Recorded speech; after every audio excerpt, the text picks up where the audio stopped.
All right, it's setting it up.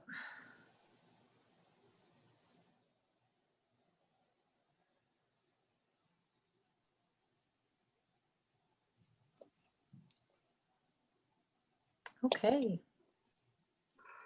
Are we live?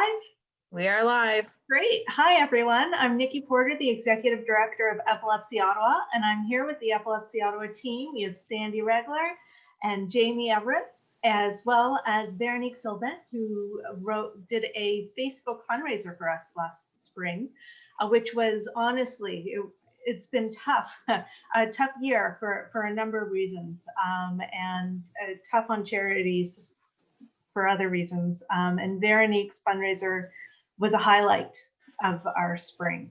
So we wanted to thank Veronique for doing the fundraiser. And could you tell us a little bit about it, about what you did as a fundraiser? This year was, like you said, like a peculiar year. And in last March, it's been like 20 years since I was seizure free. Because 20 years ago, I had a brain surgery, temporal lobe. And I told myself that at first I wanted to do something after the 10th year of since I had surgery.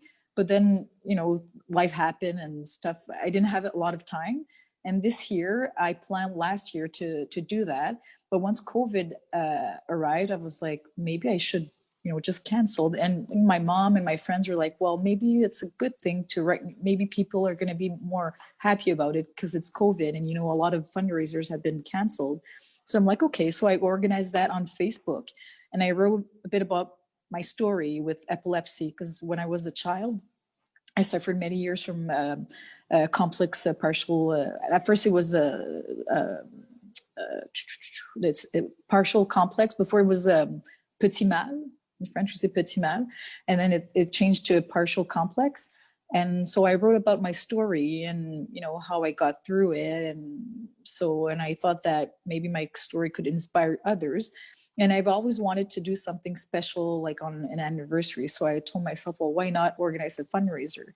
And I was a bit shy because, you know, because given the situation right now, and I didn't want to, a lot of people might have like difficulty with money right now because of the situation.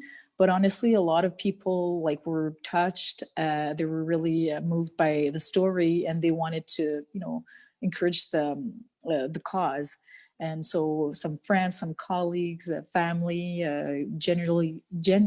gave generously. And I was able to raise around like 1,200, I think. So, and at first, like my goal was to raise like 500, and I was like maybe 1,000.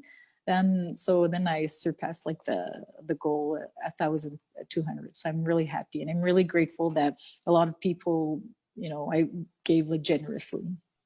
Yes, I think in the end it was $1,270. Oh yeah, that's it. Yeah. Which I remember that your original goal was 500. So when I saw that amount, I was flabbergasted. Yeah, it's really, really good because given the situation right now, and we're like, okay, well, it's a good amount. It's, you know, if it can help, and even just not just like the money, but also to raise an awareness, because I know that epilepsy, like especially when I was younger, I think it was really, you know, taboo, and just everything related to the brain. And now more and more we're talking about it, maybe because of the social media, and, you know, there's more like awareness concerning like brain health and mental health. So just, you know, talking about my story was a way of, you know, letting people know that like these things happen, and a lot of people can suffer from epilepsy, and you can see someone just walking down the street, and that person can suffer from epilepsy. And, you know, it's like it's kind of an invisible illness too, like sometimes not, but so yeah, it's just to raise awareness.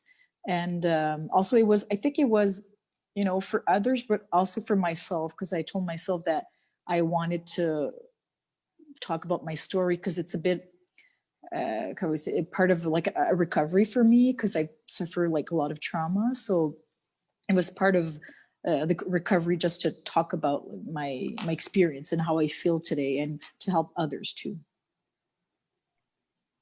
Perfect. That's wonderful. Yeah. So what was the fundraiser about exactly? So what did it entail? Well, so I wrote like an article about my story, and I asked like people to give like the amount like they wanted, and I didn't have anything in exchange for them, but it was just to help others like with Epilepsy Ottawa, and just to raise awareness. And like it's like on social media it really helped, because like the news like went by really fast, so a lot of family members gave some amounts, but I was surprised by the amount of people. Like people sometimes I knew, but like barely knew, and like I was actually touched by the that amount that they gave, and just the way that people reacted. I got like a lot of messages saying, "Oh, your story is inspiring," or even not that. It was just people asking questions or saying, "Oh, my daughter suffers from epilepsy," and like people I knew that I didn't even know that had a link with epilepsy. A good friend of mine, like her daughter, she was diagnosed with epilepsy. I think she was a baby, and now she's like 4 or 5 years old. I know they gave generously, but then after they send me a message like, "This is important to us, and I know how it's important to you too." So it was really like, yeah, I felt a lot of love, like for me, but also for others. So and I think that especially in this situation right now where the COVID the situation asks us to stay more at home, be more like solitary. Epilepsy, like people that suffer from epilepsy tend to be like stigmatized, and a lot of them isolate. So right now it could be like, even more difficult for them. So I'm glad that just to raise awareness during this peculiar year, I hope it was a good thing. Excellent.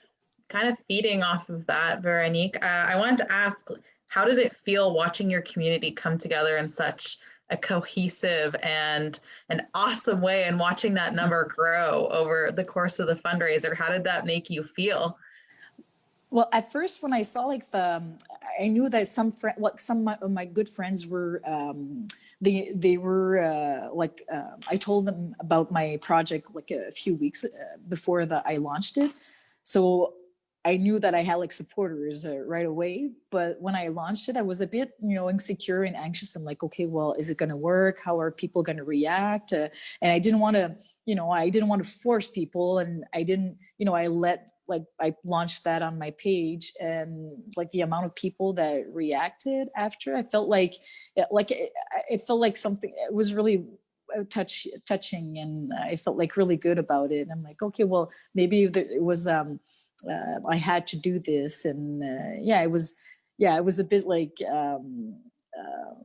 I felt like crying sometimes. I'm like, okay, well, maybe like people sometimes you think that people don't not say that they don't care, but you feel that sometimes like people won't be concerned by your story or like that illness, and like I was surprised by the reaction. I'm really, really grateful that a lot of people came together and donated, and I felt a lot of love on the social media, but also like people called me too, and and it wasn't just to say, "Oh, congratulations," or no.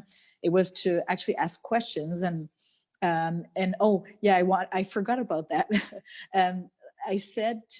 I wrote on my page that after, if I reach my goal, which was 1,000, I would shave my head. And then I reached it like 1,200, and I did shave my head. But what happened after is when I went to, for example, when my head was shaved, I went to the grocery stores or other places, and people would ask about, because I have, since I had surgery, I had like a big scar here. And at first I was a bit insecure about it. And I think it was part of my recovery just to tell my story, but also to show that life continues after illness and after, recovery. And I live in Vanier, and the number of times like someone asked me, "Oh, like what happened?" Or I have there's a lady in front of pharmacy near my place that, she spoke French, and she's like, "Oh, I have the same scar as you."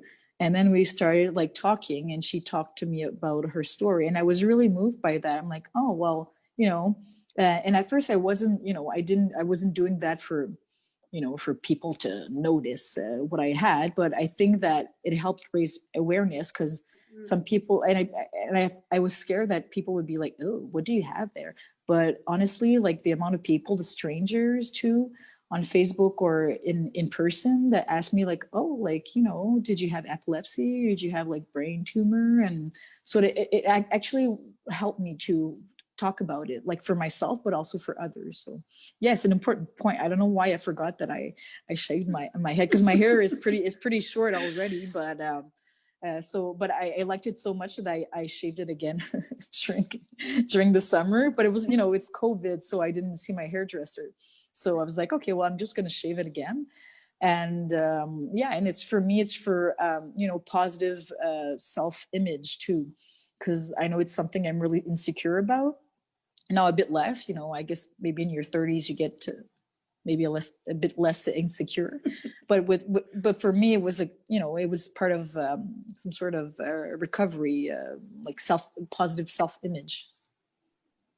That's fantastic, Veronique. Thank you for sharing. Thanks. So I also wanted to let you know, and anyone who's visiting our Facebook Live channel, that the money that you've raised and the money that we are raising in 2020 is helping us bring a program called Uplift to Eastern Ontario.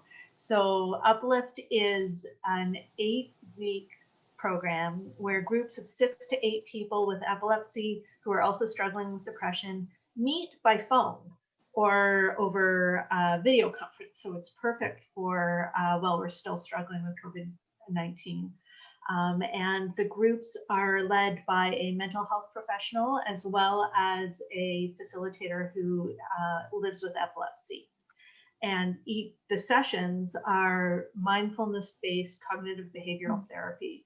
And Eplink did a research project that they called Up, and they found that this program is now proven to reduce the depression in people with epilepsy, not only right after they complete the program, but even as much as 6 to 12 months afterwards. So your $1,200 plus $1,270 is helping us bring this to Eastern Ontario in early 2021. So thank you so much, Veronique. Oh, you're welcome. It's a bit like I felt like crying when I saw that, because like, when you raise like a certain amount of money, you're wondering, okay, well, it's going to help, people, but now to see like like something that's really like real, it's really, yeah, it's really heartwarming.